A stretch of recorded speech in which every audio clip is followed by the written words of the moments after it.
आज यमद्वितीया म्हणजेच भाऊबीज. भाऊबीजेचा सण हा भावा बहिणीच्या मायेचा सण आहे. राखी बांधायला बहीण भावाच्या घरी जाते तर भाऊबीजेच्या दिवशी भाऊ बहिणीच्या घरी जातो अशी प्रथा आहे.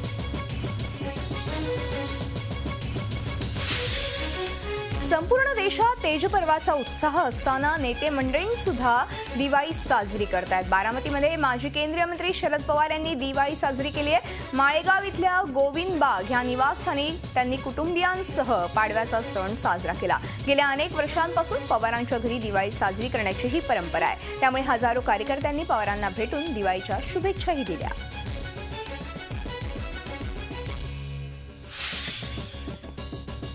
पाडव्यानिमित्त पिंपरी चिंचवड दिव्यांनी उजळून निघालं होतं. शहरात ठिकठिकाणी दीपोत्सवाचं आयोजन करण्यात आलं होतं. शहराची ओळख असलेल्या भक्तिशक्ती उद्यानात मधुकर पवळे प्रतिष्ठानच्या वतीनं हजारो दिवे लावून दीपोत्सव साजरा करण्यात आला. भक्तिशक्ती उद्यान अक्षरशः प्रकाशमय झालं होतं. गणेश तलाव इथंही ही राजमुद्रा प्रतिष्ठानच्या वतीनं दीपोत्सव साजरा करण्यात आला. शेकडो दिव्यांनी गणेश तलाव परिसर उजळून निघाला होता. ठाण्यात श्री साई दहिकाला उत्सव मंडळानं दीपोत्सव कार्यक्रमाचं आयोजन केलं. कोपरी भागातील अष्टविनायक चौकात हा कार्यक्रम पार पडला. भव्य रांगोळी प्रदर्शन, फटाक्यांची आतषबाजी हे या दीपोत्सवाचं वैशिष्ट्य ठरलं. यंदा 80 मोठ्या रांगोळ्या काढण्यात आल्या होत्या. अमर जवान ही रांगोळी उपस्थितांचं अधिक लक्ष वेधून घेत होती. दीपोत्सवाचं हे 14वं वर्ष आहे.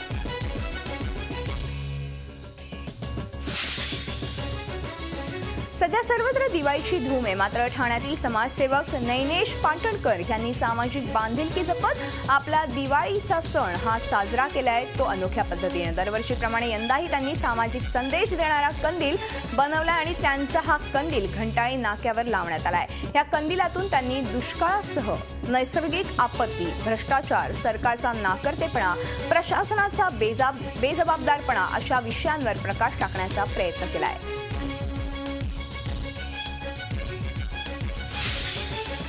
यंदाची दिवाळी इको फ्रेंडली साजरी करण्याचा मानस शिवसमर्थ शाळेतील मुलांनी केला आणि तो पूर्णही करून दाखवला. ठाण्यातील तळाव पाळीसमोर असलेल्या शिवसमर्थ शाळेतील विद्यार्थ्यांनी इको फ्रेंडली कंदील बनवले होते. तब्बल 100 कंदिलांनी ह्या विद्यार्थ्यांनी सर्व शाळा सजवून टाकली होती. त्यामुळे रात्रीच्या वेळी ही शाळा रोषणाईनं न्हाऊन निघतीये.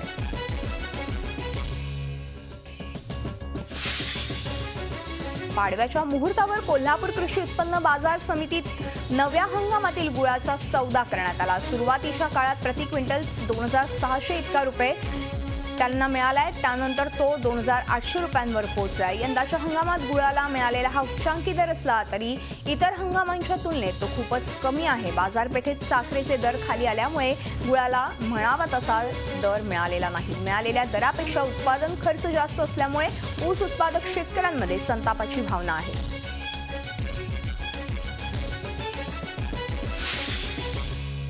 ग्रामीण भागात अनेक प्रथा परंपरा आजही जोपासल्या जात आहेत. अशीच एक परंपरा पाडव्याच्या निमित्तानं कोल्हापूर शहरातील कसबा बावडामध्ये पाहायला मिळाली.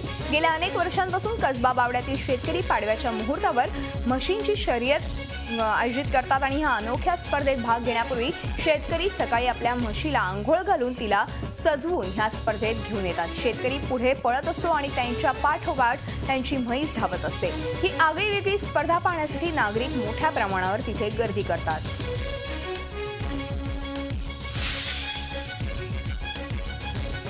दिवाळी साजरी करण्याचा आनंद आपण सगळेच घेत असतो. मात्र हीच दिवाळी साजरी करत असताना आपण मुक्या जीवांशी किती मोठा खेळ खेळतो हे या पाखराकडे पाहिल्यावरती नक्कीच समजेल. कल्याणच्या आधारवाडी परिसरात कोणीतरी फटाक्यांचा बाण उडवला आणि नेमका तो लागला ह्या कबुतराच्या पिल्लाला. त्यामुळे या पिल्लाला जखम झाली असून एक डोळा त्याचा कायमचा निकामी झालाय. ही माहिती मिळताच पक्षीमित्र संघटनेच्या कार्यकर्त्यांनी ह्या पिल्लाला आपल्या ताब्यात घेतलं असून डॉक्टरांकडे त्याला उपचारासाठी पाठवले. अशा प्रकारच्या अनेक घटना घडत असल्यानं ह्या मुक्या प्राण्यांविषयी चिंता व्यक्त करण्यात येतेय.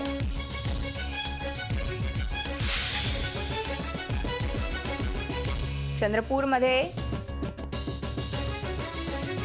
नंदी समाजाच्या वतीनं दरवर्षी पाडव्याच्या निमित्तानं रेड्यांच्या झुंजीचं आयोजन केलं जातं. ह्या झुंजीवर लाखो रुपयांच्या शर्यती लागत असल्यानं ह्या झुंजीचे शौकीन ह्या दिवशी बरोबर ह्या भागात दाखल होतात आणि रेड्यांचे मालकही आपापले रेडे उत्तम सजवून मैदानात येतात।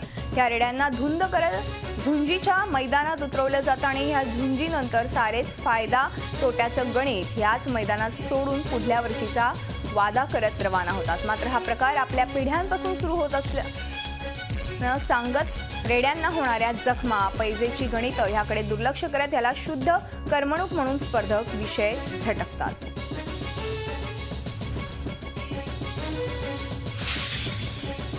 भंडारा जिल्ह्यातील जंभोरा गावात गेल्या अनेक वर्षांपासून गोधन पूजनाची परंपरा जपली जाते। शेतकऱ्यांचं गोधन, गाय, म्हशी, शेळ्या यांची विधिवत पूजा केली जाते। त्यानंतर गावाच्या वेशीवर सुरू होतो खरा थरार। या परंपरेनुसार गावातील गुराखी जमिनीवर झोपून स्वतःला शेकडो गायींच्या पायाखाली झोकून देतो। असंख्य गायी, म्हशी या गुराख्याच्या अंगावरून जातात, मात्र त्याला मोठी जखमही होत नाही असा दावा केला जातो। गावावरील संकट दूर व्हावं यासाठी ही परंपरा राबवली जात असल्याचं ग्रामस्थ सांगतात।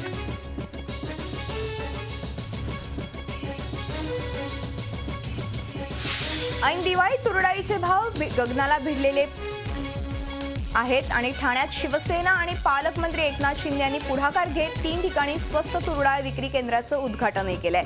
या केंद्रामध्ये जवळपास अर्ध्या किमतीत म्हणजेच 80 रुपये किलोनं ठाणेकरांना तुरडाळ उपलब्ध करून देण्यात आली आहे। ऐन दिवाळीत अशी स्वस्त दरात तुरडाळ ठाणेकरांना मिळाल्यानं या उपक्रमाचं ठाणेकरांनी कौतुक केलंय। सामान्य नागरिकांबरोबरील पोलिसांचं वर्तन हे गैर असून त्यामुळे मुंबई पोलीस दलाची प्रतिमा मलिन होत आहे। पोलिसांनी आपल्या आचरणात सुधारणा करावी, अन्यथा विचारही केला नसेल अशा शिक्षेला सामोरं जावं लागेल असं परिपत्रकच मुंबई पोलीस आयुक्त अहमद जावेद यांनी काढलंय। या परिपत्रकामुळे मुंबई पोलीस दलातील पोलिसांमध्ये एकच चर्चा सुरू झाली आहे। तर सामान्य मुंबईकरांनी पोलीस आयुक्त अहमद जावेद यांच्या परिपत्रकाचं स्वागत केलंय।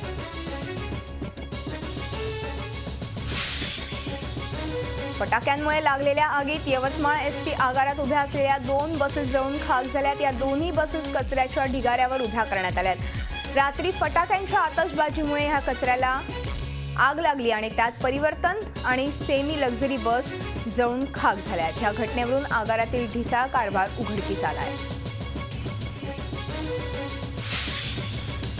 मुंबईच्या विल्सन जिमखान्याला भीषण आग लागली होती। अखेर अग्निशमन दलाच्या कर्मचाऱ्यांना ही आग विझवण्यात यश आलंय। आग विझवण्यासाठी अग्निशमन दलाच्या 8 गाड्या रवाना झाल्या होत्या। आगीमध्ये कुठलीही जीवितहानी झाली नाहीये। फटाक्यांमुळे ही आग लागली असल्याची शक्यता वर्तवण्यात येते। हा जिमखाना मुंबईच्या हेरिटेज प्रॉपर्टीमध्ये गणला जातो। झी 24 तास रहा एक पाऊल पुढे।